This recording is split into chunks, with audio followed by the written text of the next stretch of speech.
संयुक्त राष्ट्र संघ की सुरक्षा परिषद यानी यूएनएससी ने अब्दुल रहमान मक्की को ग्लोबल आतंकी घोषित कर दिया है। अब्दुल रहमान मक्की भारत में हुए 26/11 हमले के मास्टरमाइंड हाफिज सईद का बहनोई है और भारत में आतंकी वारदातों में शामिल रहा है। ये वही अब्दुल रहमान मक्की है जिसे पिछली बार चीन ने यूएन में ग्लोबल आतंकी घोषित होने से बचा लिया था, लेकिन इस बार पाकिस्तान को चीन का साथ नहीं मिला। दरअसल पाकिस्तान को झटके पर झटके लग रहे हैं। खाली खजाने की दुहाई देकर दुनिया भर में कर्ज के लिए झोली फैलाए घूम रहा पाकिस्तान अब पीएम मोदी को बातचीत का संदेशा भेज रहा है।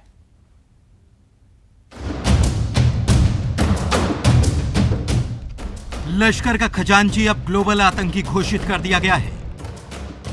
हाफिज सईद के बहनोई अब्दुल रहमान मक्की को यूएन ने वैश्विक आतंकवादियों की ब्लैक लिस्ट में डाल दिया है। सबसे बड़ी बात यह है कि यह खबर सिर्फ मक्की के लिए नहीं बल्कि पाकिस्तान के लिए भी बड़ा झटका है। दरअसल मक्की को वैश्विक आतंकी घोषित कराने की भारत की कोशिशों को अमेरिका का पूरा साथ था, लेकिन पिछले साल जून में चीन ने यूएनएससी में वीटो के जरिए मक्की को बचा लिया था। तब चीन की वजह से 26/11 हमले के मास्टरमाइंड हाफिज सईद का बहनोई मक्की ग्लोबल टेररिस्ट घोषित नहीं किया जा सका था। लेकिन इस बार मक्की के मसले पर चीन ने पाकिस्तान का साथ नहीं दिया। अब्दुल रहमान मक्की को पहले भी अल कायदा जो 1267 यूनाइटेड नेशन सिक्योरिटी काउंसिल की सैंक्शन कमेटी है, उसमें पहले भी भारत और अमेरिका ने ये केस टेकअप किया था और उस टाइम में चीन ने इसके ऊपर अड़ंगा लगाया था कि इसको टेक्निकल होल्ड में डाल दिया था। अब थोड़े हालात बदल रहे हैं। संयुक्त राष्ट्र की सुरक्षा परिषद समिति ने अब्दुल रहमान मक्की और आईएसआईएल और अल कायदा प्रतिबंधित समिति के तहत वैश्विक आतंकवादी घोषित किया है। इसके बाद आतंकी मक्की की संपत्ति जब्त होगी, उसकी यात्रा पर प्रतिबंध लगेगा। अब्दुल रहमान को ग्लोबल आतंकी घोषित करने वाली कमेटी ने उसे भारत में कई हमलों के लिए जिम्मेदार ठहराया है। मक्की के बाद अभी कई और आतंकवादी हैं जिन्हें ग्लोबल टेररिस्ट घोषित करवाने की कोशिशें भारत कर रहा है। ये आदमी जो है उसका अपना हाफिज सईद का बहनोई भी है और साथ में ये वहाँ पे फंड्स और दूसरा जो है ट्रेनिंग, जो अपने दहशतगर्दों को ट्रेनिंग और उनको हिंदुस्तान के अंदर इन्फिल्ट्रेशन कराने में बहुत मदद कर रहा था। अब पाकिस्तान को भी जवाब देना पड़ेगा कि ये कैसे उधर अपने वहाँ पे इसको रखा हुआ है और पाकिस्तान भी अब एक, मैं कहूँगा, एक मैदान पे खड़ा हो गया है जहाँ पे उसको भी अब डिक्लेयर कर सकते हैं एक टेररिस्ट स्टेट। दरअसल अब दुनिया समझ रही है कि चीन भारत को रोक नहीं सकता। ऐसे में अब तक चीन के दम पर जहर उगलने वाले पाकिस्तान को भारत की वैश्विक ताकत का डर सताने लगा है।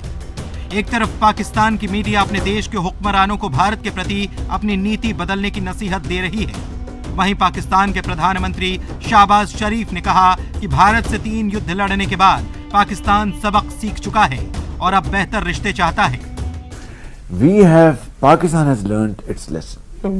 We had 3 wars with India, 3. And the consequence of those wars, as a result, it only brought more miseries, unemployment, two nations, poverty. My message to the Indian leadership and Prime Minister Modi is that let's sit down on the table and have serious and sincere talks. हालांकि भारत के सुरक्षा विशेषज्ञों का कहना है कि अगर पाकिस्तान सबक सीख चुका है तो पहले आतंकवाद के खिलाफ कदम उठाए, अपनी बातों की सच्चाई को साबित करे। अब प्रधानमंत्री मोदी जी गए थे, शुरू में जब आए थे उन्होंने खुद इनिशिएटिव लिया था, जबकि वहाँ लैंड किया, नवाज शरीफ के घर उन्होंने कुछ घंटे बिताए, तो इनिशिएटिव तो हमने लिया है। उसके बाद क्या हुआ, गलवान कितनी सारी गड़बड़ उन्होंने की।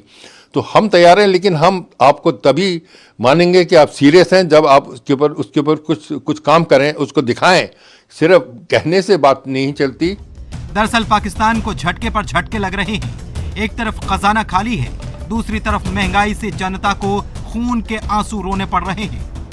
आलम यह है कि पाकिस्तान दुनिया भर में कर्ज के लिए झोली फैलाए घूम रहा है। ऐसे में सबसे करीबी दोस्त चीन का हाथ खींचना उसके लिए सबसे बड़ा झटका भी है। Bureau report, news 18। अब खबर रूस यूक्रेन जंग की। रूस और